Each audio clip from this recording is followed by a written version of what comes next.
Bidadi township ವಿಚಾರವಾಗಿ ಆರೋಪ ಪ್ರತ್ಯಾರೋಪ ಜೋರಾಗಿದೆ. ಈ ಮಧ್ಯೆ ಬಿಡದಿ ಟೌನ್ಶಿಪ್ ಯೋಜನೆಗೆ ವಿರೋಧಿಸಿ ರೈತರು ಸಿಡಿದೆದ್ದಿದ್ದಾರೆ. ಸರ್ವೆಗೆ ಬಂದ ಅಧಿಕಾರಿಗಳ ಕಾರಿಗೆ ರೈತರು ಮುತ್ತಿಗೆ ಹಾಕಿ ಕಾರನ್ನ ಜಖಂಗೊಳಿಸಿದ್ದಾರೆ. ಬಿಡದಿ ಹೋಬಳಿಯ ಮಂಡಲಹಳ್ಳಿ ಗ್ರಾಮದಲ್ಲಿ ಈ ಘಟನೆ ನಡೆದಿದೆ. ಜೆಎಂಸಿ ಸರ್ವೆ ಮಾಡಲು ಬಂದಿದ್ದಂತಹ ಅಧಿಕಾರಿಗಳ ಕಾರಿಗೆ ಮುತ್ತಿಗೆ ಹಾಕಿದ ರೈತರು ಪೊರಕೆಯಿಂದ ಹೊಡೆದು ಆಕ್ರೋಶ ವ್ಯಕ್ತಪಡಿಸಿದ್ದಾರೆ. ಯಾವುದೇ ಕಾರಣಕ್ಕೂ ಸರ್ವೆ ಮಾಡಬಾರದು ಅಂತ ಪಟ್ಟು ಹಿಡಿದು ರೊಚ್ಚಿಗೆದ್ದಿದ್ರು. ಜನರ ಆಕ್ರೋಶಕ್ಕೆ ಹೆದರಿದ ಸರ್ವೆ ಅಧಿಕಾರಿಗಳು ವಾಪಸ್ಸಾಗಿದ್ದಾರೆ.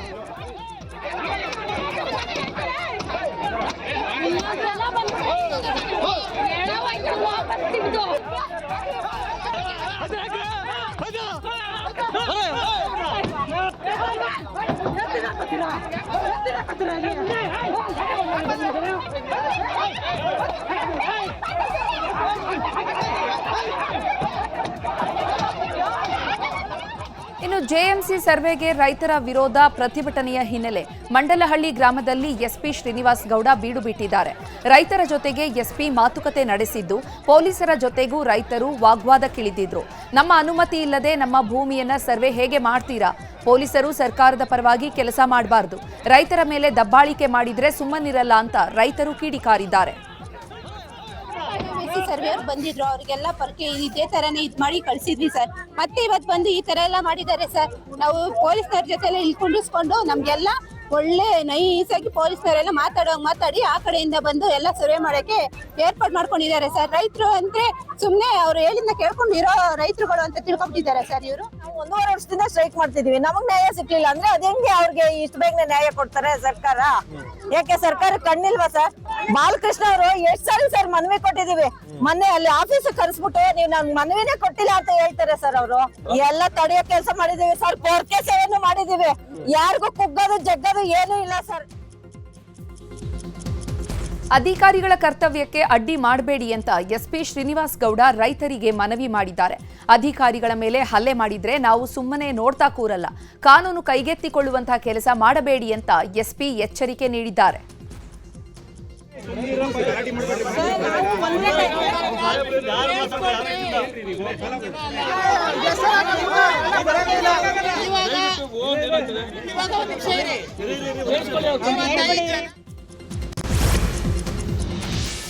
ಮಂಡಲಹಳ್ಳಿ ಗ್ರಾಮದಲ್ಲಿ ರೈತರ ಪ್ರತಿಭಟನೆಯಲ್ಲಿ ರಾಮನಗರ ಗ್ರಾಮಾಂತರ ಇನ್ಸ್ಪೆಕ್ಟರ್ ಮೇಲೆ ಹಲ್ಲೆ ಮಾಡಲಾಗಿದೆ. ಕಲ್ಲಲ್ಲಿ ಹೊಡೆದಿದ್ದರಿಂದ ಇನ್ಸ್ಪೆಕ್ಟರ್ ಮುರಳಿ ತಲೆಗೆ ಗಾಯ ಆಗಿದೆ.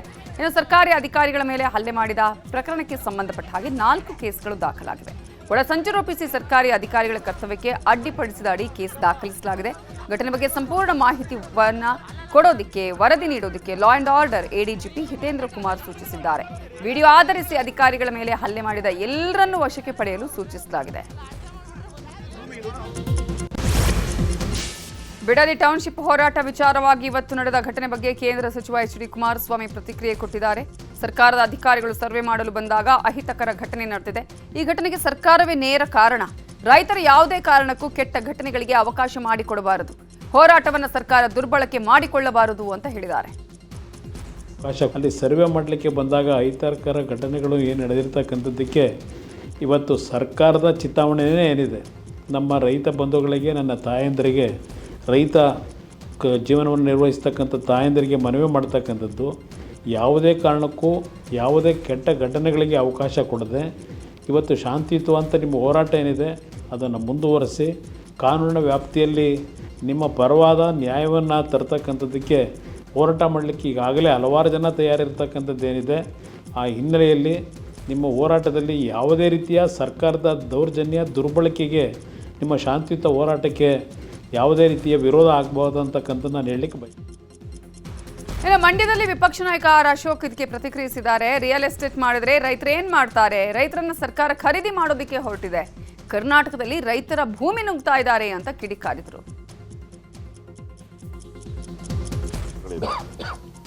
ಇಲ್ಲಾದರೂ ನೋಡ್ಬೋದು ಖಾಲಿ ಜಮೀನು, ನೀ ಅಲ್ಲಿ ಒಂದು ಅಂಗ್ಲನೂ ಖಾಲಿ ಜಮೀನು ಎಲ್ಲೂ ಇಲ್ಲ. ಅಲ್ಲಿ ಅಷ್ಟು ಫಲವತ್ತಾಗಿದೆ, ಅಷ್ಟು ಗ್ರೀನರಿ ಇರೋವಂಥದ್ದು.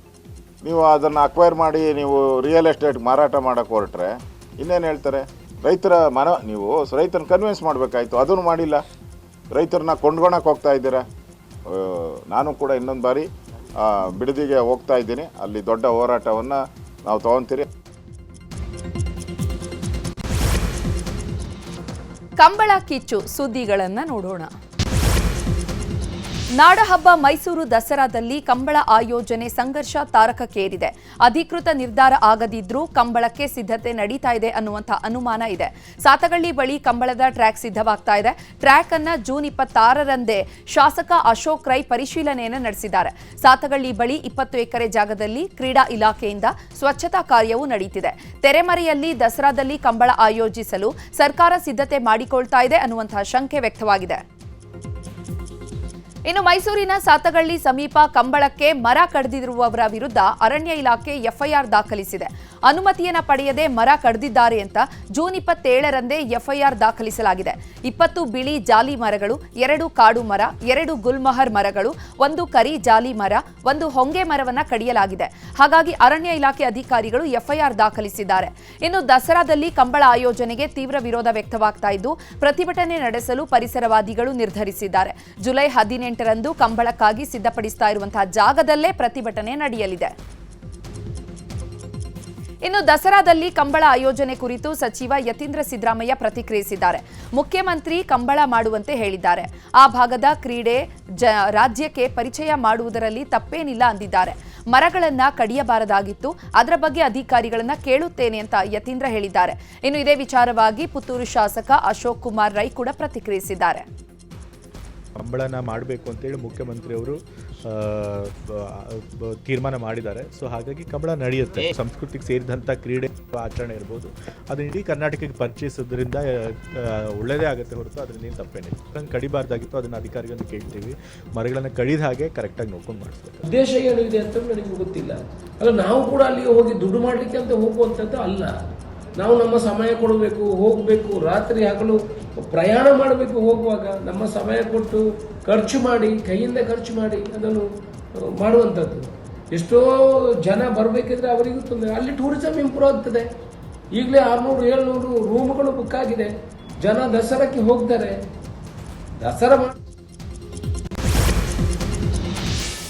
ದಸರಾ ವೇಳೆ ಕಂಬಳ ಆಯೋಜನೆಗೆ ಬಿವೈ ವಿಜಯೇಂದ್ರ ಸೇರಿದಂತೆ ಬಿಜೆಪಿ ನಾಯಕರು ವಿರೋಧಿಸಿದ್ದಾರೆ. ದಸರಾ ವೇಳೆ ಕಂಬಳ ಬೇಡ, ಕಂಬಳಕ್ಕೆ ಖರ್ಚು ಮಾಡುವ ಹಣದಲ್ಲಿ ಗುಂಡಿ ಮುಚ್ಚಲಿ, ಕರಾವಳಿ ಪದ್ಧತಿ ತಂದು ಮೈಸೂರಿಗೆ ಹಾಕೋದು ಬೇಡ ಅಂತ ವಿಪಕ್ಷ ನಾಯಕ ಆರ್ ಅಶೋಕ್ ಹೇಳಿದ್ದಾರೆ. ಇನ್ನು ಇದೇ ವಿಚಾರವಾಗಿ ವಿಜಯೇಂದ್ರ ಹಾಗೂ ಛಲವಾದಿ ನಾರಾಯಣಸ್ವಾಮಿ ಕೂಡ ಪ್ರತಿಕ್ರಿಯಿಸಿದ್ದಾರೆ. ಅರಸರು ಒಂದು ಪದ್ಧತಿಯನ್ನು ಕೊಟ್ಟಿದ್ದಾರೆ. ದಸರಾ ಹೆಂಗೆ ನಡಿಬೇಕು ಅಂತೇಳಿ ಒಂದು ಪದ್ಧತಿ, ಮೆರವಣಿಗೆ ಹೆಂಗಿರಬೇಕು, ಅಲ್ಲಿ ಕುಸ್ತಿ ಇರ್ಬೋದು. ಅಂದರೆ ಮೈಸೂರು ಅಂತ ಹೇಳಿದ್ರೆ ಕುಸ್ತಿ, ಚಾಮುಂಡಿ ಪೂಜೆ, ಆಮೇಲೆ ಬೇರೆ ಬೇರೆ ಸಂಗೀತ ಕಾರ್ಯಕ್ರಮಗಳು, ಇವೆಲ್ಲ ಒಂದು ಪರಂಪರೆಯನ್ನು ಹಾಕ್ಕೊಂಬಂದಿದ್ದಾರೆ. ನಾಳೆ ಮಂಗಳೂರಲ್ಲಿ ದಸರಾ ಮಾಡಿದ್ರಿ ಅಂತ ಇಟ್ಕೊಳ್ಳಿ, ಇವನ್ನೆಲ್ಲ ತಗೊಂಡೋಗಿ ಮಂಗಳೂರು ಮೇಲೆ ಹಾಕೋದು ಬೇಡ. ದಸರಾ ಅಂತೇಳಿದ್ರೆ ನಾಡ ಹಬ್ಬ. ಇದು ಒಂದು ಆಚರಣೆ ಹಿಂದಿನಿಂದಲೂ ಕೂಡ ಅದರದ್ದೇ ಆದಂಥ ಒಂದು ಪದ್ಧತಿ ಇದೆ, ಪರಂಪರೆ ಉಳಿಸ್ಕೊಂಡು ಬಂದಿದ್ದಾರೆ. ಅದರಲ್ಲೇ ಕಂಬಳವನ್ನು ತಂದು ಸೇರಿಸುವಂಥದ್ದು ಆಗಬಾರ್ದು ಅನ್ನೋ ಅಪೇಕ್ಷೆ ಮಹಾರಾಜರದ್ದು ಕೂಡ ಇದೆ. ಆ ಭಾಗದ ಜನಪ್ರತಿನಿಧಿಗಳು, ಜನರ ಅಪೇಕ್ಷೆನೂ ಕೂಡ ಅದೇ ಇರುವಂಥದ್ದು. ಹಾಗಾಗಿ ಮಂಡತನ ಮಾಡೋದು ಬೇಡ, ಕಂಬಳ ನಡೆಸಬಾರ್ದು ಅನ್ನೋ ಆಗ್ರಹವನ್ನು ನಾವು ಕೂಡ ಮಾಡಿದ್ದೀವಿ. ದಸರಾಗೆ ಒಂದು ಮಹತ್ವ ಇದೆ. ಆ ದಸರಾ ಯಾವ ರೀತಿ ಪಾರಂಪರಿಕವಾಗಿ ನಡೆದು ಬಂದಿದೆಯೋ ಅದಕ್ಕೆ ಬೇರೆ ಬೇರೆಗಳನ್ನ ಸೇರಿಸೋದ್ರಲ್ಲಿ ಅರ್ಥ ಇಲ್ಲ. ರಾಜ್ಯ ಸಚಿವ ಸಂಪುಟ ವಿಸ್ತರಣೆಗೆ ಸಿಎಂ ಡಿಕೆ ಶಿವಕುಮಾರ್ ಮುಂದಾಗಿದ್ದಾರೆ. ವಿದೇಶಿ ಪ್ರವಾಸದಿಂದ ಕಾಂಗ್ರೆಸ್ ನಾಯಕ ರಾಹುಲ್ ಗಾಂಧಿ ವಾಪಸ್ಸಾಗಿದ್ದು ದೆಹಲಿಗೆ ತೆರಳಲು ಡಿಕೆ ಶಿವಕುಮಾರ್ ಸಜ್ಜಾಗಿದ್ದಾರೆ. ನಾಳೆ ಸಿಎಂ ಡಿಕೆ ಶಿವಕುಮಾರ್, ಮಾಜಿ ಸಿಎಂ ಸಿದ್ದರಾಮಯ್ಯ, ಕೆಪಿಸಿಸಿ ಅಧ್ಯಕ್ಷ ಬಿಕೆ ಹರಿಪ್ರಸಾದ್ ದೆಹಲಿಗೆ ತೆರಳುವ ಸಾಧ್ಯತೆ ಇದೆ. ರಾಹುಲ್ ಗಾಂಧಿ ಅವರನ್ನ ಭೇಟಿಯಾಗಿ ಸಂಪುಟ ವಿಸ್ತರಣೆ ಬಗ್ಗೆ ಚರ್ಚಿಸಿ ಸಚಿವರ ಪಟ್ಟಿಯನ್ನ ರಿಲೀಸ್ ಮಾಡುವ ಸಾಧ್ಯತೆ ಇದೆ. ಜುಲೈ 15ರೊಳಗೆ ಸಚಿವರ ಪಟ್ಟಿ ಪ್ರಕಟವಾಗುವ ಸಾಧ್ಯತೆ ಇದೆ. ಸಚಿವ ಸ್ಥಾನಕ್ಕಾಗಿ ಹಿರಿಯ ಶಾಸಕರಿಂದ ಪೈಪೋಟಿ ಜೋರಾಗಿದೆ. ಇವತ್ತು ಸಿಎಂ ಡಿಕೆ ಶಿವಕುಮಾರ್ ಅವರನ್ನ ಹಲವು ಶಾಸಕರು ಭೇಟಿಯಾಗಿದ್ದರು. ಸಚಿವ ರಾಮಲಿಂಗಾರೆಡ್ಡಿ, ಶಾಸಕ ಮಾಗಡಿ ಬಾಲಕೃಷ್ಣ, ಬಂಗಾರಪೇಟೆ ಶಾಸಕ ನಾರಾಯಣಸ್ವಾಮಿ, ಪ್ರಕಾಶ್ ಕೋಳಿವಾಡ, ಸಚಿವ ಕೆಎಚ್ ಮುನಿಯಪ್ಪ, ಮಾಜಿ ಸಚಿವ ಪ್ರಿಯಾಪಟ್ಟಣ ಶಾಸಕ ವೆಂಕಟೇಶ್ ಸಿಎಂ ಭೇಟಿಗೆ ಬಂದಿದ್ರು.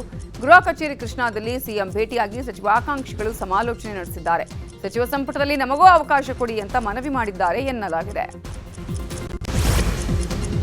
ಸಚಿವ ಸಂಪುಟ ವಿಸ್ತರಣೆ ಕುರಿತು ಸಿಎಂ ಡಿಕೆ ಶಿವಕುಮಾರ್ ಪ್ರತಿಕ್ರಿಯಿಸಿದ್ದಾರೆ. ಆಗಸ್ಟ್ 6ರಿಂದ ಅಧಿವೇಶನ ಕರೆಯುತ್ತೇವೆ. ಒಂದು ದಿನ ಬೇರೆ ಕೆಲಸಕ್ಕೆ ದೆಹಲಿಗೆ ಹೋಗ್ತೀನಿ. ಅದಾದ ಬಳಿಕ 3-4 ದಿನದಲ್ಲಿ ರಾಹುಲ್ ಗಾಂಧಿ ಅವರು ಟೈಮ್ ಕೊಡ್ತಾರೆ. ರಾಹುಲ್ ಗಾಂಧಿ ಅವರ ಜೊತೆ ಚರ್ಚೆ ಮಾಡಿ ಫೈನಲ್ ಮಾಡ್ತೀವಿ ಅಂತ ಸಿಎಂ ಹೇಳಿದ್ದಾರೆ. ಇನ್ನು ಎಐಸಿಸಿ ಅಧ್ಯಕ್ಷ ಮಲ್ಲಿಕಾರ್ಜುನ ಖರ್ಗೆ ಮಾತನಾಡಿದ್ದು ಆದಷ್ಟು ಬೇಗ ಸಂಪುಟ ವಿಸ್ತರಣೆ ಆಗಲಿದೆ ಅಂದಿದ್ದಾರೆ. ಇನ್ನು ಇದೇ ವಿಚಾರವಾಗಿ ಸಚಿವರಾದ ರಾಮಲಿಂಗಾರೆಡ್ಡಿ, ಸತೀಶ್ ಜಾರಕಿಹೊಳಿ ಕೂಡ ಪ್ರತಿಕ್ರಿಯಿಸಿದ್ದಾರೆ.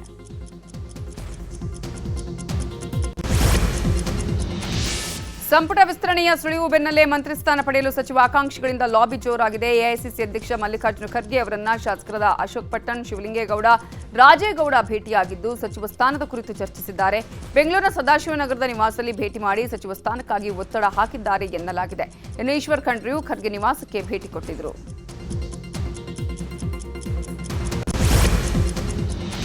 ಕಾಂಗ್ರೆಸ್ ಸರ್ಕಾರ ಎಸ್ಐಆರ್ ಅನ್ನ ಹೈಜಾಕ್ ಮಾಡ್ತಾ ಇದೆ ಅಂತ ಚಾಮರಾಜನಗರದಲ್ಲಿ ವಿಪಕ್ಷ ನಾಯಕ ಆರ್ ಅಶೋಕ್ ಆರೋಪಿಸಿದ್ದಾರೆ. ರಾಜ್ಯ ಸರ್ಕಾರ ಪಿಆರ್ಸಿ ವಿತರಣೆಯನ್ನ ಮಾಡ್ತಾ ಇದೆ.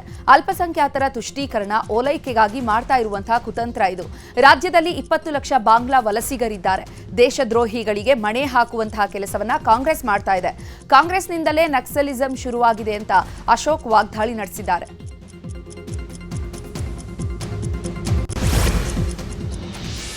ಕೆಪಿಎಸ್ಸಿ ಅಧ್ಯಕ್ಷ ಶಿವಶಂಕರಪ್ಪ ಸಾಹುಕಾರ್ ಅವರನ್ನು ಸಸ್ಪೆಂಡ್ ಮಾಡಲಾಗಿದೆ. ಸ್ವಜನ ಪಕ್ಷಪಾತದ ಆರೋಪ ಹಿನ್ನೆಲೆ ಅಮಾನತು ಮಾಡಿ ರಾಜ್ಯಪಾಲರು ಆದೇಶಿಸಿದ್ದಾರೆ. ಮಗಳಿಗೆ ಸರ್ಕಾರಿ ಹುದ್ದೆ ಕೊಡಿಸಲು ಕೆಪಿಎಸ್ಸಿ ಅಧ್ಯಕ್ಷ ಶಿವಶಂಕರಪ್ಪ ಯತ್ನಿಸಿದ್ರು. ಈ ಸಂಬಂಧ ಶಿವಶಂಕರಪ್ಪ ವಿರುದ್ಧ ತನಿಖೆಗೂ ಕೂಡ ರಾಷ್ಟ್ರಪತಿಗೆ ರಾಜ್ಯಪಾಲರು ಶಿಫಾರಸು ಮಾಡಿದ್ದಾರೆ. ತನಿಖೆಗೆ ಸುಪ್ರೀಂ ಕೋರ್ಟ್ಗೆ ಉಲ್ಲೇಖಿಸಲು ಶಿಫಾರಸು ಮಾಡಲಾಗಿದೆ.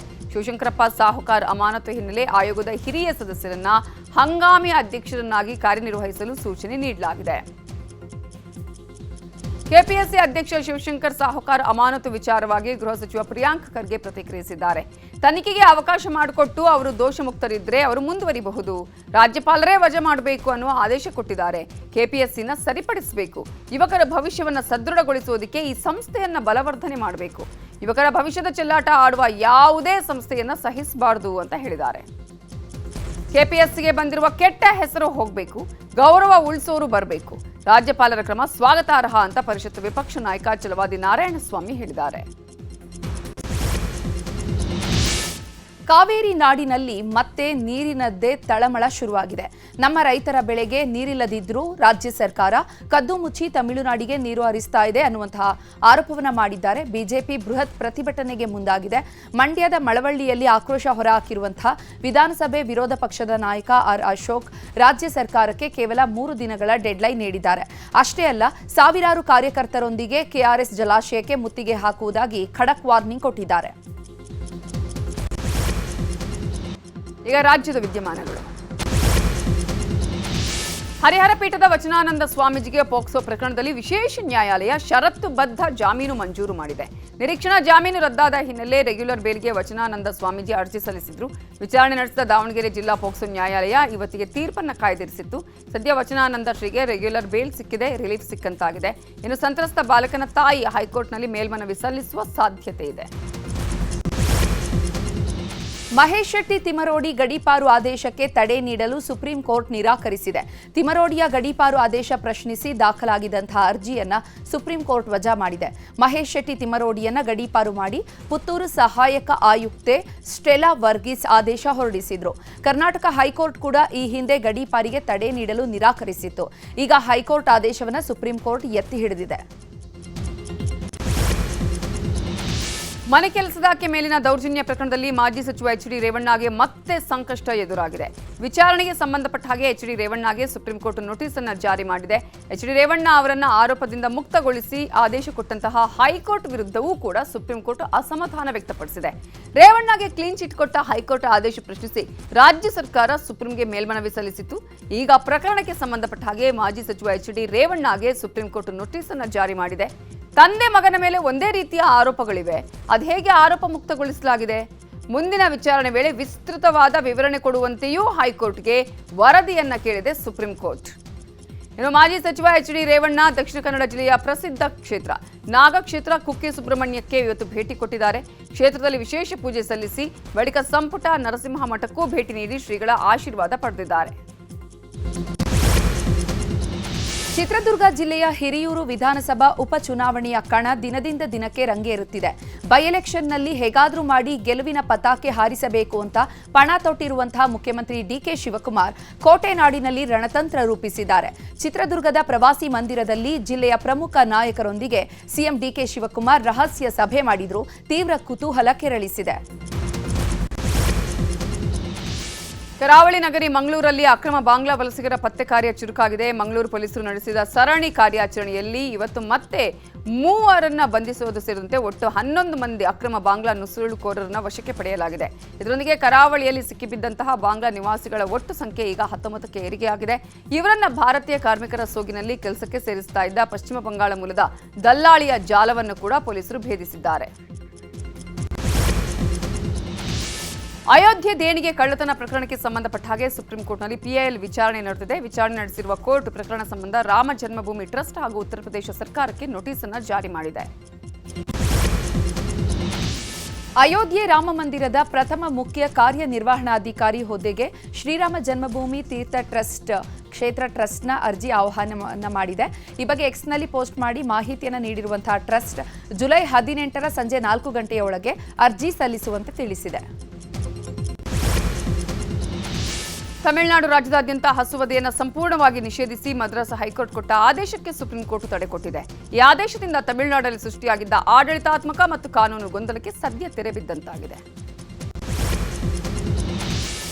ಇತ್ತೀಚೆಗಷ್ಟೇ ರೈಲು ಬೋಗಿಯೊಂದನ್ನು ಫಸ್ಟ್ ನೈಟ್ ರೂಮ್ನಂತೆ ಅಲಂಕರಿಸಿದಂತಹ ವಿಡಿಯೋ ಭಾರಿ ಚರ್ಚೆಗೆ ಕಾರಣವಾಗಿತ್ತು. ಇದೀಗ ಚಲಿಸುವ ರೈಲಿನೊಳಗೆ ಪುರೋಹಿತರ ಸಮ್ಮುಖದಲ್ಲಿ ಪೂಜೆ ಮಾಡಲಾಗಿದೆ. ಇದರ ಬೆನ್ನಲ್ಲೇ ಎಚ್ಚೆತ್ತ ಉತ್ತರ ರೈಲ್ವೆ ತನ್ನ ಸ್ಪಷ್ಟನೆಯನ್ನು ಕೊಟ್ಟಿದೆ. ಲೋಕಸಭಾ ಮಳೆಗಾಲದ ಅಧಿವೇಶನ ಪ್ರಾರಂಭಗೊಳ್ಳುವುದಕ್ಕೂ 1 ದಿನ ಮುನ್ನ ಜುಲೈ 19ರಂದು ಕೇಂದ್ರ ಸರ್ಕಾರ ಸರ್ವಪಕ್ಷಗಳ ಸಭೆ ಕರೆದಿದೆ. ಈ ಸಭೆಯಲ್ಲಿ ಸರ್ಕಾರ ತನ್ನ ಶಾಸನಾತ್ಮಕ ಕಾರ್ಯಸೂಚಿಯ ರೂಪುರೇಷೆಯನ್ನು ಮಂಡಿಸಲಿದೆ ಅನ್ನುವ ನಿರೀಕ್ಷೆ ಇದೆ. ತೆಲಂಗಾಣದ ರಂಗಾರೆಡ್ಡಿ ಜಿಲ್ಲೆಯಲ್ಲಿ ಸಾರ್ವಜನಿಕ ರಸ್ತೆಯಲ್ಲಿ ತನ್ನ 6 ವರ್ಷದ ಮೊಮ್ಮಗಳಿಗೆ ಪೊಲೀಸ್ ಸಬ್ ಇನ್ಸ್ಪೆಕ್ಟರ್ ಕಾರು ಚಾಲನೆ ಮಾಡಲು ಕೊಟ್ಟಿದ್ದಕ್ಕೆ ಅಮಾನತಾಗಿದ್ದಾರೆ. ಹೈದರಾಬಾದ್ ಪೊಲೀಸ್ ಇನ್ಸ್ಪೆಕ್ಟರ್ ಪೂಜಾರಿ ತಿರುಪತಿಯನ್ನ ಸಸ್ಪೆಂಡ್ ಮಾಡಲಾಗಿದೆ. ಅಂತಾರಾಷ್ಟ್ರೀಯ ಮಟ್ಟದ ಸುದ್ದಿ ನೋಡೋಣ. ಇಸ್ರೇಲ್ನಲ್ಲಿ ಅಕ್ಟೋಬರ್ 27ರಂದು ಸಾರ್ವತ್ರಿಕ ಚುನಾವಣೆ ನಡೆಯಲಿದೆ. ಪ್ರಧಾನಿ ಬೆಂಜಮಿನ್ ನೇತನ್ಯಾಹು ನೇತೃತ್ವದ ಆಡಳಿತದ 4 ವರ್ಷಗಳ ಪೂರ್ಣ ಅವಧಿ ಮುಕ್ತಾಯದ ಹಂತಕ್ಕೆ ಬಂದಿದೆ. ಆದರೆ ಕೆಲ ಸಮೀಕ್ಷೆಗಳು ವಿರೋಧ ಪಕ್ಷಗಳ ಗೆಲುವಿನ ಸುಳಿವು ಕೊಟ್ಟಿವೆ. ಇರಾನ್ ಹಾಗೂ ಅಮೆರಿಕ ನಡುವಿನ ಸಂಘರ್ಷ ತಾರಕಕ್ಕೇರಿದೆ. ಇರಾನ್ ಮೇಲೆ ಮಿಲಿಟರಿ ಕಾರ್ಯಾಚರಣೆಯನ್ನ ಅಮೆರಿಕ ಸೇನೆ ತೀವ್ರಗೊಳಿಸಿದೆ. ಇರಾನ್ನ ಇಸ್ಲಾಮಿಕ್ ರೆವಲ್ಯೂಷನರಿ ಗಾರ್ಡ್ ಕಾರ್ಪ್ಸ್ ಪ್ರಧಾನ ಕಚೇರಿಯನ್ನ ಧ್ವಂಸಗೊಳಿಸಲಾಗಿದೆ. ಇನ್ನು ಹಾರ್ಮುಜ್ ಜಲಸಂಧಿಯ ನಿಯಂತ್ರಣ ವಿಚಾರವಾಗಿ ಅಮೆರಿಕ ಮತ್ತು ಇರಾನ್ ನಡುವಿನ ಸಂಘರ್ಷ ಮತ್ತಷ್ಟು ತೀವ್ರಗೊಂಡಿದೆ.